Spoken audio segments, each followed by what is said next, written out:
Noong December 30, 2016, may isang lokal na mga ngaso na naglalakad kasama ang kanyang alagang aso sa kalsada ng Kailua, West Flanders, Belgium. Habang naglalakad, nakakita ang aso niya ng isang sunog na bangkay na natatakpan ng mga halaman sa isang kanal sa gilid ng kalsada. Inakala ng mga ngaso na bangkay ito ng hayop kaya hindi na niya ito pinansin pa at nagpatuloy sa ginawa. Pero buong gabing ginugulo ang kanyang isip kung hayop pa talaga o tao ang nakita niya, kaya kinabukasan ng umaga December 31, tumawag siya sa pulis para i-report ang kanyang nakita. Welcome to Pinoy Crime Journal. Dito sa ating channel, susuriin natin ang mga totoong kwentong krimen na gumimbal sa iba't ibang bahagi ng mundo. Mula sa mga headline-grabbing cases hanggang sa mga hindi pa nare-resolbang krimen, hihimayin natin ang bawat detalye, bawat saksi, at bawat ebidensya. Samahan ninyo akong alamin ang katotohanan sa likod ng mga krimen na ito. Huwag kalimutang mag-subscribe at i-click ang notification bell para hindi ninyo ma-miss ang kahit isang episode. Simulan na natin ang paglalakbay sa mundo ng krimen. Ito ang Pinoy Crime Journal. Pagdating ng mga pulis, agad nilang natukoy na bangkay ito ng tao.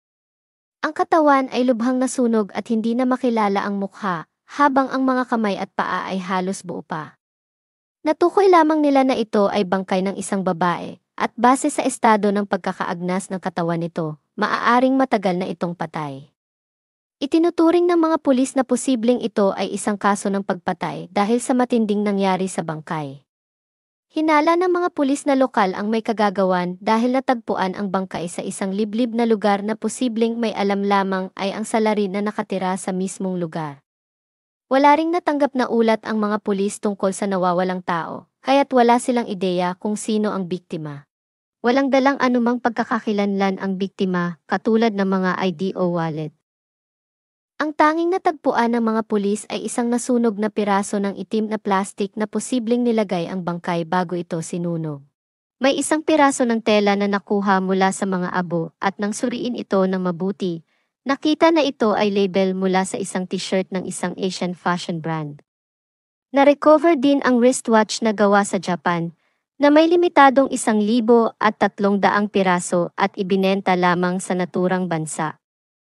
Nagsimula ang autopsy noong January 2, 2017 at napansin ng medical examiner na may maraming fracture sa mukha ng babae, kabilang ang bungo at sa bahagi malapit sa mata at panga. May fracture din ang kanyang mga tadyang, balikat, balakang at isang binti. Mayroon namang kapansin-pansing overbite ang biktima. Tinatayang nasa 1.44 meter ang taas nito at nasa 18 to 25 years old. Batay sa hugis ng kanyang bungo, tinukoy ng coroner na ang biktima ay may lahing Asyano. Dahil sa mga nadiskubring ebidensya, nakipag-ugnayan ang mga pulis sa lahat ng embahada ng mga bansang Asyano sa Belgium, ngunit wala sa kanila ang nag-ulat ng nawawalang kababayan. Kinausap din nila ang mga empleyado sa mga lokal na opisina ng imigrasyon at mga refugee center, ngunit hindi rin sila nakatulong. Nagpatuloy ang mga pulis sa pagsasagawa ng pagtatanong sa mga residente kung kilala nila ang babae.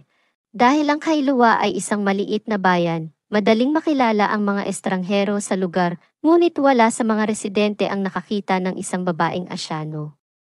Marami namang mga mushroom farms malapit sa lugar ang kilala sa pagkuha ng maraming migranteng trabahador na Asyano, kaya't pinuntahan ng mga pulis ang mga ito. Ngunit nabigo sila. Pinuntahan din nila ang mga restaurang may temang Asyano gaya ng Thai at Chinese restaurant, ngunit wala ring nawawalang empleyado ang mga ito. Sinubukan nilang suriin ang kanyang DNA ngunit walang record na mapagkumparahan, kaya't ipinadala nila ang mga spesimen sa mga database ng kalapit na mga bansa, ngunit wala pa rin silang napala. Samantala, patuloy pa rin ang mga forensic examiners sa pagsusuri ng mga natirang bahagi ng bangkay upang maghanap ng iba pang ebidensya.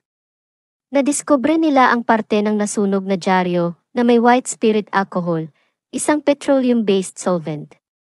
May ilang bahagi ng dyaryo na natira at maaari pang mabasa. Ito ay naging mahalagang ebidensya dahil nabasa ng mga investigador ang headline at nakilala ang dyaryo bilang isang Dutch publication na Metro. Ito ay nailimbag noong November 21, 2016.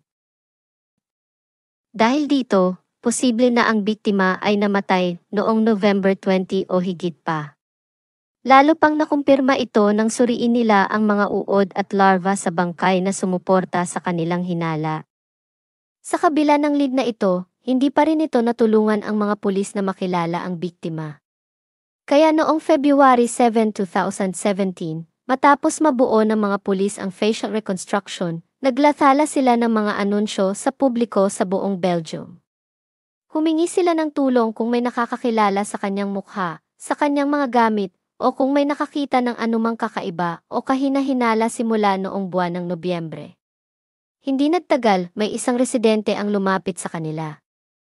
Ikinuwento niya sa mga pulis na naaalala niyang may nakita siyang isang lalaking nagja-jogging kasama ang kanyang Asian na kasintahan. Ang tinutukoy niyang lalaki ay isang lokal sa lugar. Ang kanyang Thai girlfriend at ang anak nito ay lumipat sa Belgium, kasama siya, ngunit wala nang nakakita sa kanila mula noon at siya mismo ay wala na sa bansa at pumuntang Thailand. Kaya naman sinuyod ng mga pulis ang buong bahay ng lalaki sakaling may bakas ng krimen. Sa kabila ng kanilang pagsusumikap, walang palatandaan ng anumang krimen sa bahay nito. Ang tanging magagawa nila ay makipag-ugnayan sa mga Thailand police. Hindi nagtagal, nakatanggap sila ng balita na nasa Thailand nga ang lalaki. Nagbabakasyon at nag-i-enjoy kasama ang kanyang kasintahan at ang anak nito. Sinaliksik din ng mga pulis ang isang lalaki na may kasintahang Nepalis na matagal nang hindi nakikita, ngunit nabigo rin sila. Nawalan ng lead ang mga pulis at bumalik sa simula ang investigasyon. Muling inilabas ng mga pulis ang mga anunsyo noong May 2, 2018, ngunit wala pa ring tumugon. Ang kasong ito ay naging isang cold case at tila mananatiling misteryo ang kanilang biktima sa mga darating na panahon. Ngunit noong August 13, 2018, nakipag-ugnayan ang Embahada ng Vietnam sa mga pulis sa Brussels, ang kabisera ng Belgium. Tumawag sila matapos makatanggap ng liham mula sa isang lalaki sa Vietnam. Matagal na itong walang contact sa kanyang anak na si Nguyen De Xuan, 28 years old, mula pa noong November 21, 2016. Si Nguyen ay ipinanganak sa isang simpleng pamilya na may 6 na anak. Sa kanilang magkakapatid, si Nguyen ang pinakamatalino at may talento kaya nakatuon ang kanyang mga magulang sa kanya. Nag-invest sila ng malaki sa kanyang edukasyon at nangutang upang matustusan ito. Sa wakas, nakalikom sila ng sapat na pera para sa kanyang pag-aaral sa Nagoya, Japan. Nag-aral siya ng management at accounting at iba pang kurso, ngunit naging mahirap ang kanyang pag-aaral dahil mas mahal ang pamumuhay sa Japan kumpara sa Vietnam. Kailangan niyang kumuha ng iba't ibang klaseng trabaho, tulad ng housekeeping sa isang hotel, waitress, at pagtatrabaho sa isang supermarket. Madalas din siyang humihingi ng pera sa kanyang mga magulang, na inaasahang babayaran niya kalaunan. Sa wakas, nakahanap siya ng ahensyang tumutulong sa mga Vietnamese na nasa Japan at inasahan niyang makakatulong ito sa kanya sa paghahati ng oras sa trabaho, pinansyal na sitwasyon, at pag-aaral. Sa panahong iyon, nakilala rin niya ang isang lalaking taga-Belgium na nagkataong nasa Japan at nagkapalagayan sila ng loob. Nagpatuloy pa ang kanilang pag-uusap kahit nang bumalik na ang lalaki sa Belgium. Nang mabanggit ito sa kanyang mga magulang, hindi sila sumang-ayon at nais nilang magkaroon siya ng kasintahan na mas malapit sa kanilang tahanan. Matapos ang kanyang pagkawala, hindi nagsagawa ng masusing investigasyon ang Vietnam Police sa kaso niya. Nang malaman nila ang tungkol sa misteryosong lalaking Belgian, ipinalagay nilang kusa siyang umalis ng bansa nang hindi man lang ito inimbestigahan at doon natapos ang kanilang pagsisiyasat. Dagdag pa nila na kahit hindi man siya umalis papuntang Belgium, nasa Japan pa rin siya, kaya't wala rin silang magagawa sa huli. Pinilit ng ama ni Nguyen na magsagawa ng sariling investigasyon sa pagkawala ng kanyang anak. Sa halos 2 taon, naglagay siya ng mga anunsyo at post sa isang social media site, Nakipag-ugnayan sa mga komunidad ng Vietnamese sa Japan at Belgium, ngunit wala siyang nahanap na lead. Sinubukan niya ang bawat posibleng impormasyon sa Vietnam, ngunit walang sagot mula sa embahada. Dahil sa matinding pagnanais na makahanap ng sagot, inabisuhan na niya ang embahada ng Vietnam sa Belgium. Umaasa ang ama ni Nguyen na makakatulong ang embahada na makipag-ugnayan sa mga lokal na otoridad upang malaman kung nasa Belgium ang kanyang anak. Ipinaalam ng embahada ang tungkol sa isang bangkay na natagpuan sa Kailua. Bilang tugon, nangolekta ng DNA mula sa pamilya ni Nguyen ang pulisya. Ibinigay naman ng ama ni Nguyen ang cellphone na minsan nang ginamit nito sa pakikipag-ugnayan sa pamilya upang makatulong sa investigasyon. Sa huli, tumugma ang DNA ng pamilya ni Nguyen sa hindi kilalang babae na natagpuan sa Kailua. Sinuri naman ng mga investigador ang nilalaman ng cellphone at nakita ang pag-uusap ng biktima sa kanyang mga magulang. Nagpadala rin siya ng mga litrato ng kanyang kasintahang Belgian sa ilan sa mga ito. Makikita rin sa mga litrato sa cellphone ni Nguyen ang passport at ID card ng lalaking nagngangalang John Rosiers. Ngunit sa ID card, magkaiba ang spelling ng pangalan. Ang mga numero sa passport ay peke. Nagbigay naman si Nguyen ng contact details sa isang kaibigan, kabilang na ang isang Belgian phone number. Tinawagan ng mga pulis ang numero at ito ay aktibo pa. Ang problema lang ay hindi ito isang personal na cellphone number, kundi isang numero ng kumpanya sa Menen na mayroong mahigit 400 empleyado. Kumuha ang mga pulis ng listahan ng lahat ng kanilang empleyado at isa-isa nilang tinanong ang mga ito. Sa huli, natuklasan nila ang 29 years old na si John Van Dulakha at tumugma ang itsura nito sa larawan ng lalaki sa cellphone ni Nguyen at sa passport photo. Si John ay may fiancé na nakilala niya noong 2009 at nagsama sila sa isang bubong noong 2013. Ipinanganak ang kanilang anak na lalaki noong October 27, 2016, ilang linggo lamang bago natagpuan ang katawan ni Nguyen. Ipinanganak si John noong 1989 at nag-aral ng electrical engineering ngunit hindi niya ito natapos. Wala namang naging problema sa kanyang hanap buhay dahil nakakuha siya ng isang mataas na sweldong trabaho na nangangailangan ng maraming biyahe sa mga bansang Mexico, Italy at Japan. Bagamat paminsan-minsan ay nagiging agresibo siya sa pananalita, inilarawan siya ng kanyang fiancé bilang mabait na tao at tahimik. Tanging isang insidente lamang ang nangyari kung saan nasampal siya, ngunit tumigil si John nang magbanta siya na aalis kung maulit pa ito. Madalas gumagamit si John ng cellphone sa pakikipag-ugnayan sa ibang mga babae na nakikita ng kanyang fiancé, ngunit inisip nito na nakikipag-usap lang siya sa mga kliyente. Hindi niya alam na noong May 2016, nagpunta si John sa Japan at nakilala si Nguyen sa isang dating site. Nagkaroon sila ng mga normal na pag-uusap tungkol sa kanilang mga interes, ngunit kalaunan ay humantong sa usapang mahahalay. Maraming text messages mula kay John na nag-aalok ng isang makamundong relasyon. Hindi nagtagal, nagkita sila sa isang hotel at may nangyaring sa dalawa. Noong November 8, 2018, inaresto si John sa kasong premeditated murder kay Nguyen Te Xuan. Ang pag-aresto sa kanya ay nangyari ilang araw bago sana ang kanilang kasal ng kanyang fiancé. Ang reaksyon ni John sa pag-aresto ay tila walang pakialam at hindi nagulat sa nangyari. Sa una, itinanggi ni John ang anumang kaugnayan sa krimen at inamin lamang na kilala niya si Nguyen. Ngunit nagpatuloy ang mga pulis sa kanilang interogasyon at pagkatapos ng 2.5 oras, tuluyang inamin ni John na ang cellphone at tablet ni Nguyen ay nakabaon sa ilalim ng kanyang bathtub bago pa ito ma-install. Upang makuha ang mga ito, ginamit ng mga pulis ang mga high-grade na kagamitan upang sirain ang bahagi ng banyo. Natagpuan nila ang cellphone at tablet ng biktima. Nadiskubre nila sa nakuhang 2 gadgets ang higit sa 9,000 mga mensahe na may malalaswang nilalaman sa pagitan nila John at Nguyen. Pineke ni John ang binigay niyang pangalan at address sa biktima upang hindi makita ni Nguyen ang mga larawan ng kanyang fiancé at anak sa social media. Ayon kay Jan, hindi niya inakala na magtatagal ang kanyang kasinungalingan at alam niyang sa lalong madaling panahon, malalaman ni Nguyen ang tunay niyang pagkatao na sisira sa kanyang relasyon sa kanyang fiancé. Pinaniwalaan niya na upang mapanatili ang kanyang reputasyon at pamilya, kailangan niyang hikayatin si Nguyen na pumunta sa Belgium at patayin ito. Kinumbinsi niya si Nguyen na pumuntang Belgium. Walang kaalam-alam si Nguyen sa panganib na naghihintay sa kanya.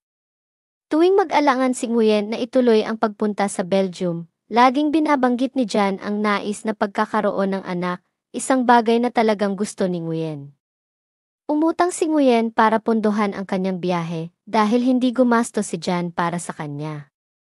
Dumating siya sa Helsinki, Finland at may connecting flight papuntang Amsterdam at pagkatapos ay bumili ng tiket at sumakay ng tren patungong Kortrijk, Belgium kung saan wala siyang matutuluyan o hotel na naghihintay sa kanya. Pagdating niya sa istasyon ng tren, inaasahan niyang nandoon na si Jan upang sunduin siya. Ngunit naghintay pa siya ng matagal sa lalaki at nang dumating ito, medyo naiinis na si Nguyen dahil sa tagal ng kanyang paghihintay. Nang makasakay sila sa sasakyan, nakita ni Jan na hawak ni Nguyen ang kanyang telepono at tinangka niyang kunin ito.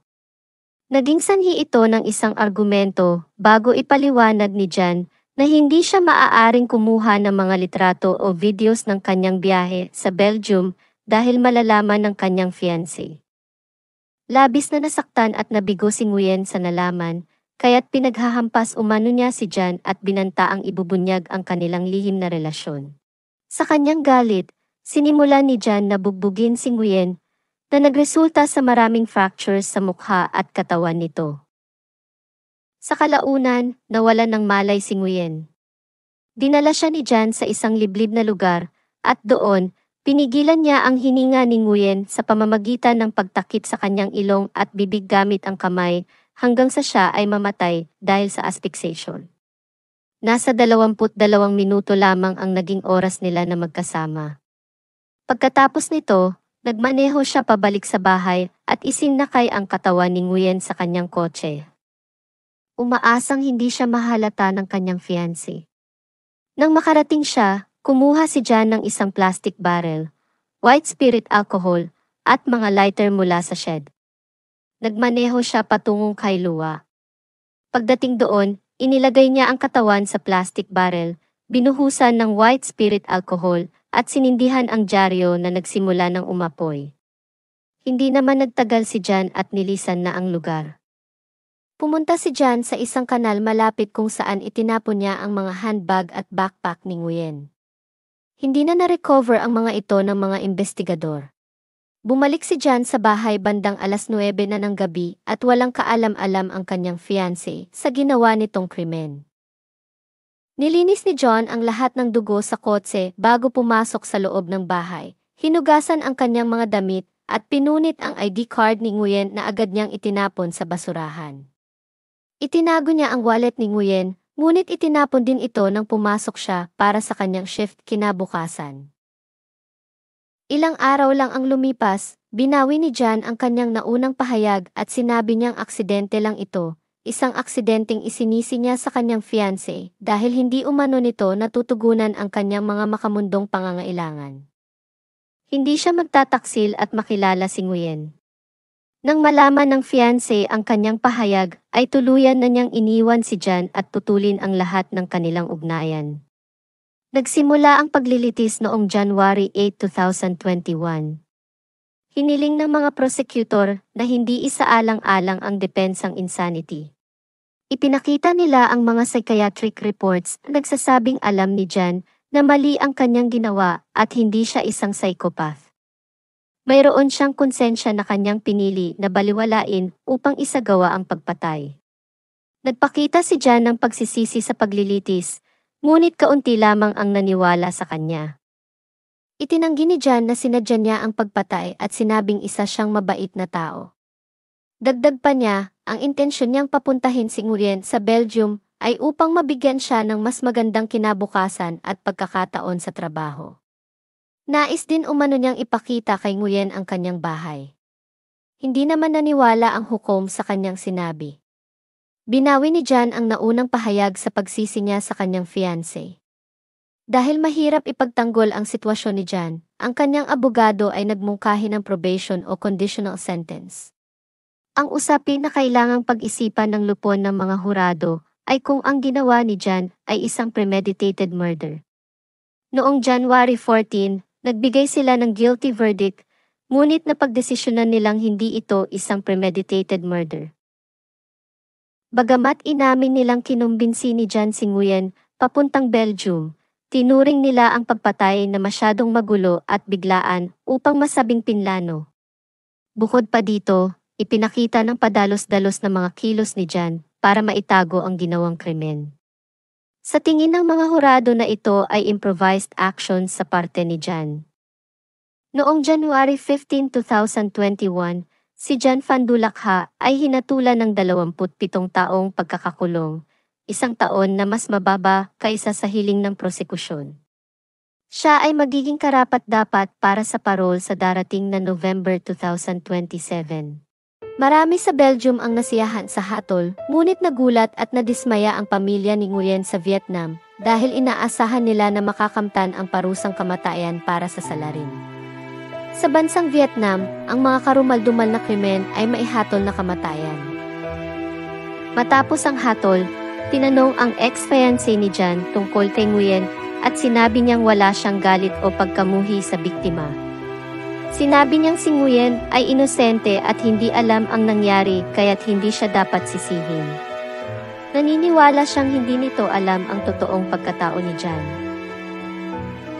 Maraming salamat sa inyong panonood dito sa Pinoy Crime Journal. Kung nagustuhan ninyo ang episode na ito, huwag kalimutang magbigay ng komento at i-share sa inyong mga kaibigan. Tandaan, mag-ingat at manatiling mapagmatsyag. Muli, ito ang Pinoy Crime Journal. Hanggang sa susunod na episode, paalam at magandang araw sa ating mga taga-subaybay.